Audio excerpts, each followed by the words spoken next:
I was almost 12 and my father passed away. It was a really difficult time for our family. My mom was home, but she didn't work. She cared for all the children and she had to take it upon herself to be the main caregiver as well.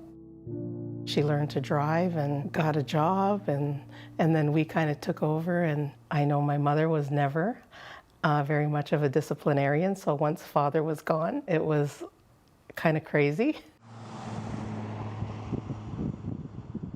I struggled through public school. I really got into more drinking and some drugs and things like that through my high school years, and eventually got pregnant and I became a young mom. I was nervous because I knew I was by myself and that I would have to raise my child on my own. I couldn't provide for my son. I had to go on assistance. I was on there for a short period of time, and then I applied for a part-time job. I could go and be home part-time and then go to work part-time, and so that helped.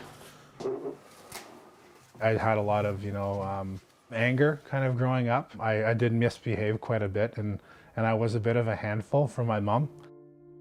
I knew it was going to be more difficult to raise a son without a father, and because I didn't have a father, so I knew that it would be a challenge. I wasn't really happy or excited about my life, and it was difficult. Our family grew up going to church.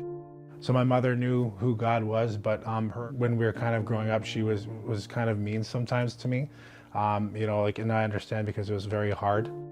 As I grew older and as she began getting closer and closer to God, she began to really change, and now our relationship is just absolutely amazing. You go down your pose there, so your hand should be going. I tossed away all my drinking and alcohol, the drugs, all that way of life. I've been clean for years, for probably over 25 years at least. Without the Father's love, I wouldn't be where I am today. He has just transformed everything in my life and in my family's life. When my mom got ill, I needed to take part-time work again. I began to work at the food bank, and we started the soup kitchen, and then eventually just kind of took over the food bank. We cook the meal for the clients, for the people that come in to use the food bank. I get clothes ready for them, like pick their choice of clothes, whatever they want, and it's very helpful for them. I was able to access the food bank because, of course, we were low on funds and food. And it became a place for me to come and visit, hang out, socialize. It was just a good place to go because I was lonesome for my home and my people. I've known Cheryl Jones all my life.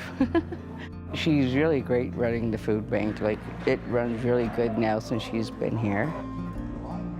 Cheryl became a part of the Salvation Army staff. She's been an amazing blessing, but it wasn't without a battle. But she persevered, and it has been an incredible honor to work side by side. My dream for the food bank is to have our own building. There's so many more aspects to the Salvation Army that we can provide in the community or to those who are in need. I know that I wouldn't be in a very good place right now if I didn't have the prayers and most importantly the love of my mother. So how'd the food bank go today? There's a light at the end of the tunnel. Look to the Lord, to Jesus, and He's right there, and He will meet your needs. He will love you the way no man has ever loved you.